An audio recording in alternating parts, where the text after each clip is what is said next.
Open and closed syllables. Open syllables.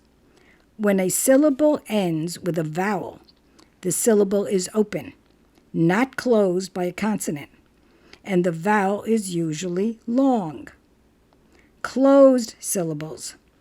When a syllable ends with a consonant, the syllable is closed by the consonant, and the vowel is usually short. Here's some examples. An open syllable would be me, go. A closed syllable would be met, cup. Let's look at the right. There's a robot. 2 syllables.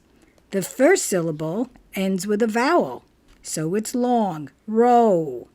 The second syllable ends with a consonant, so it's closed, bot, robot. Let's look at the second picture, kitten. 2 syllables.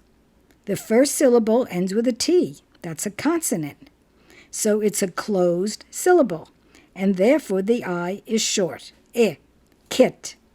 The second syllable ends with an N, also a consonant, and therefore it's also closed, and the E will then be short, 10, kit, 10.